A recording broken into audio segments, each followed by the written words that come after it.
You're abusing me right now. No, we're not. Yes, you are. You're abusing me now, Sergeant. Get off my trousers. You're putting your hands down my trousers, man. You just put your hands down my trousers. Welcome to Review the Audits, where we put misconduct on display, examine police and legal matters, defend civil rights, and demand accountability. This episode is brought to you by Bear Britain Audit. Be sure to check the link below, subscribe to his channel, and give him the credit he deserves. In this episode, Auditor Bear is simply leaving a shopping center when he encounters a knife arch positioned directly across his route. He chooses to walk around it, a lawful decision, and that is where the situation escalates. Officers immediately block his path, insist that he must walk through the arch, and when Bear calmly stands his ground and asserts that he does not have to, they lose patience.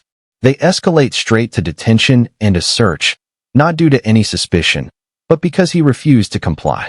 It is a clear example of how refusal is treated as wrongdoing, and why Bear does the right thing by handing this matter directly to his solicitors.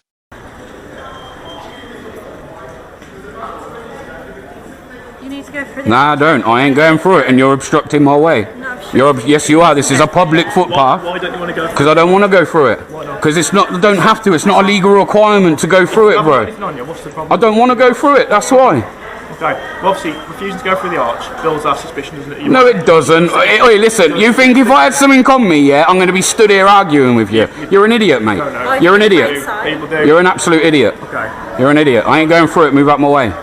You're in my way. No. You're in my way. the arch, please. I'll stand here all day then. I'll wait until you go. Well, you can stand there all day. Yeah. Does it make you feel big, does it? Powerful? No, I'm just doing my job. No, you're not doing your job, I am. man. You're not doing your job. Stuff like this is aimed to make the community safer, to prevent people from carrying knives and stuff like that. Alright? Talk shit. Okay. You talk shit. That's exactly what it's for. You talk shit. Gonna move out my way, please, miss? No. like we said, it raises suspicions as to why you won't walk through it. Because I don't get dictated to by you. That's why, yeah? No way, when I'm going about my day, am I being dictated to by you, or him, or him, or him, or her, or him. Not one of you's dictating to me to walk through that piece of shit. A knife arch does not suddenly transform a public footpath into a checkpoint that you are legally required to submit to. Bear choosing to walk around it is not evasive. It is the exercise of freedom of movement on public land. The moment the officer states, "If you don't go through it, that raises our suspicion," he gives the game away. Suspicion is not supposed to be manufactured by refusal. It is meant to exist first, based on behavior, not be triggered simply because someone will not play along with a voluntary setup.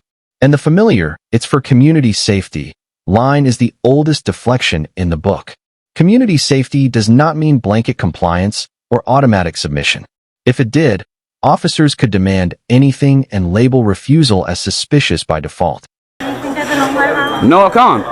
Oh, right, so if you really think there's suspicion, so if I turn and say I'm walking the other way now, you're not going to search me, no? Don't be criminal officers. You contradict yourselves, man. You contradict yourselves. You can be the same for purpose of search under section 1 of PACE, alright? You're searching me? Yeah, I'm going to search you. Wow, get your hands off You've been me. aggressive and shouted at me, so I'm going to put you in cuffs for my safety for now. Are you mad? Safety, alright? Are you mad? Just give me your hand, please. What the f*** is wrong with you? Careful your wrist, alright? Oi, I'm recording you, you fine. silly Recording. Right. Obviously, you've avoided a knife arch, didn't you? Well, there's no need to handcuff me like this. I've been stood here how long? You've avoided the knife arch, didn't you? Yeah, no, I just don't want to come through it. I just don't want to go through it. That's perfectly fine. What I'm looking for is any privacy articles, made so bladed articles, knives. Do not touch my... Less of that, alright, mate? Don't touch my... man. That's what the officer's telling you. Listen, bro, it's not a legal requirement. You're going to be hearing from my I'm solicitor. PC Edwards, 28212, the collar number. You're going to be hearing from my solicitor. He claims the handcuffs are necessary because Bear is being aggressive and shouting, but a raised voice does not constitute a safety risk. Handcuffs are not there to calm someone down or to punish frustration. They are intended to prevent escape or harm. Bear is not attempting to run, is not threatening anyone, and is not making any movements that would justify restraint. The officer then shifts his justification for the search, claiming it is because Bear avoided the knife arch. That is even more concerning. Avoiding a voluntary arch does not indicate possession of a weapon. It indicates an understanding that there is no obligation to submit. Section 1 of PACE requires reasonable suspicion that a person is carrying a prohibited item, not suspicion manufactured because someone did not follow an instruction. What are you doing, man? Pulling my pants down. You're pulling my pants down, man. Put your pants, stop shouting. He just pulled my trousers down. You're searching your pockets, your outer pockets, okay? Don't shout, you're in a public place. And stop being abusive towards the officer. You're abusing me right now. No, we're not. Yes, you are. You're abusing me now, Sergeant. No, he's not. Yes, he No, is. he's not. Look, you ain't gonna find nothing, mate, because I'm not carrying anything. You're putting your hands down my trousers, man. You just put your hands down my trousers. Yes, he did. Just put his hands down my trousers. Yes, he did. Was that really worth it? Told you what you've been saying. Nah, you knew, man. If I had something on me, I'm not going to be stood here arguing with a copper, am I? So I don't have to walk through it now, do I? No, you've been searched. Do you want a copy of your Muppet. search? Nah, do I? Shit. Don't want a copy of your search? Huh? Actually, yeah, I do. Gonna need it for my solicitor, ain't I? No problem. You'll take your details now and you're entitled to a copy of that. Nah, you don't need my details for a search. That's untrue. The constable's conduct is concerning, but the sergeant's role is even more troubling. A senior officer is meant to act as a safeguard, the one who recognizes when grounds are weak and intervenes before powers are misused. Any sergeant with a basic understanding of stop and search standards knows that voluntary compliance cannot be converted into compulsory suspicion. The search produces exactly what the law says it should. Nothing. No knife, no prohibited items, and no justification created after the fact. That outcome is not bad luck. It is confirmation that the grounds were never present to begin with. When senior officers authorize searches based on refusal rather than evidence, they do not just fail one individual. They normalize unlawful stops. Okay. Do not need my details for a search. So I like the way you try, though. I like the way you try. It's good, isn't it? Listen to me. I'm white British. How do you identify yourself as? I'll put not stated down here, alright? It's optional. I know it's optional. Are you going to give your name and date of birth? No? Okay. You know people don't have to go through here. And then to use Section 1 as pace as your reasonable suspicion is abuse of powers, man. It's abuse of Section 1 of pace, and you know it. You know it as a sergeant. I hope you do as a sergeant anyway. And then my solicitor's going to know this, and you're going to be hearing from them. If you could just move out the way... Don't tell me where to stand. It's a public... Is this now private space? I don't care. You're in everyone's way. You're in everyone's way. Watch out for this man trying to get you. Have I got eyes in the back of my head? Would you usually be here telling me to watch everyone behind me? Don't tell me what to do. Do not tell me what to do. Do not tell me what to do, man. Read this. Hello. This is where you messed up today. In general, police cannot compel individuals to walk through a metal detector in a public place. Okay. The act of walking through a metal detector is considered a voluntary, and there is no legal basis. Read the rest. No Read legal the rest, basis for demanding it. However, if Read the the police officer has reasonable suspicion or probable cause to believe a person is carrying a prohibited item, you didn't think I was. So read the rest then. Carry on reading. I hope your glasses get this, because you're just proving my point right, okay? How am I So have a proving good yours day. right? Because exactly what I said How to you am I is exactly proving what your... No, it doesn't. Exactly No, what it I said, doesn't. tried to say to you in there, is exactly what you're reading. Yes, if police have reasonable suspicion that someone is carrying a prohibited item, they are entitled to use their powers. But that does not rescue the officer's actions here, because the central question is where that suspicion comes from. The officer is treating "you didn't walk through the arch" as the suspicion itself. Voluntary screening cannot be turned into a trap where refusal becomes the very grounds used to justify a forced search. Even more troubling, the provision he is relying on does not give police the power to compel someone to pass through a metal detector in the first place. It refers to the use of existing lawful search powers where genuine grounds already exist.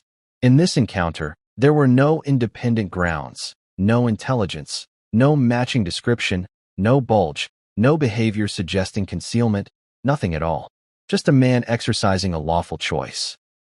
I said I can't force you to go through, but if you don't go through, not a legal right. It raises my suspicion. No, it doesn't Believe raise you your may be carrying suspicion. something you So shouldn't you have. know where else you've messed up. You know your female colleague. Yep. She told me if I didn't want to walk through it, that to walk round. So if you really believed, Okay, well, no, but you're all stood there together in the same operation. stood with my colleague. Yes, you were. You were all stood there. The video's going to show it, when she mate. said that- When I send when this she- to the solicitor, it's going to show it. Yeah. So you have searched me under Section 1 of PACE and abused your powers Not today. at all. Yes, you You've have. just read it and proved I Yes, haven't. you have. You've just Yes, read you it and have. proved that I haven't abused my powers. No, you And I was have. It says recording it there. because- None of your business with this recording. We'll see. We'll see if if I'm right here or okay. you are, and I That's okay. guarantee my solicitor ties you That's up in no problem. knots. That's no problem. Guaranteed. You're well in your right to do it. Guaranteed. That single line from the female officer completely dismantles the entire justification. That is an admission that the knife arch was voluntary and could be avoided. If officers themselves are offering an alternative route, they cannot then treat the choice of that route as suspicious. You do not get to grant permission and then criminalize the very behavior you have just allowed. That contradiction exposes the abuse of power clearly. Suspicion must exist independently of police instruction. It cannot be manufactured by changing your position after someone exercises a lawful option. Once an officer confirms that walking around is acceptable, any later claim that avoidance raised suspicion falls apart. At that point, the detention and search are not based on behavior. They are based on wounded authority. And then I've just literally showed you that you've got no right to do it there without reasonable suspicion. You showed him, and he's proved. No, he ain't shown me nothing. He ain't showed me nothing. He's just told me what he thinks. Okay. No, I told you what it I've says just there. told you. No, I've just told you. I've just read it out to you. So Yeah, don't you make read it out. out, I've just you read it out proved to me you. right, that's what No, I haven't. No, I haven't. We can argue You can all day, agree don't to we? disagree, So, can't you? At there's the no end of the point. day, you take it to your solicitor, and that's it, isn't it? We don't need to go round and round this same circle. Make sure you're not touching nobody else's today If or you- anybody if you else's. say that, I'm going to stand here. Can I ask? We're on a public place. If you keep your voice down, don't get shouted. What? Because we're on Is there a law about how loud I speak? Public order. What about how loud I speak? Just keep calm for me. I'll happily chat with you as long as you stay calm. Go on. You want to mess up again and go and arrest me for a public order? Where's your complainant? Has someone come up and complained about my conduct? We'll be fine. Has anyone come up to you and complained about my conduct? Have you got a complainant? Didn't think so. Bear does not need to explain himself. The situation explains it for him. A stop based on walking around a knife arch handcuffs justified by tone. A search authorized by a sergeant that turns up nothing. Forces do not defend that. They contain it. This is the kind of encounter that does not end with an apology on the street. It ends weeks later with solicitors involved and a check being written. Looking back at the episode as a whole, the failure is not subtle. Officers attempted to control movement on a public footpath, offered an alternative route, then punished Bear for taking it. When that justification failed, they escalated. Handcuffs for alleged aggression, a search justified by avoidance, and a sergeant present who did not challenge any of it. Every step was reactive, not to risk, not to intelligence, but to the fact that someone did not comply. The empty search at the end was not an unfortunate outcome. It confirmed that nothing about this interaction was grounded in evidence from the outset. And tying it back to knife crime exposes the hollowness of this approach. Standing in public spaces with metal detectors and pressuring lawful people to pass through them does not reduce violence. It creates a false sense of action while missing the individuals who actually carry knives. Real prevention is targeted, specific, and intelligence-led, not built on turning everyday movement into a test of obedience. If forces want safer communities, they need to stop confusing visibility with effectiveness, because this kind of policing erodes trust without preventing harm. That's it for today's video. If you enjoyed this episode, don't forget to like, comment, and subscribe. It really helps me continue my independent coverage. Also, don't forget to check out Bear Britain Audit. His channel is linked in the description. Show him some support. Thanks for watching. This was Review the Audits, and I'll see you in the next one.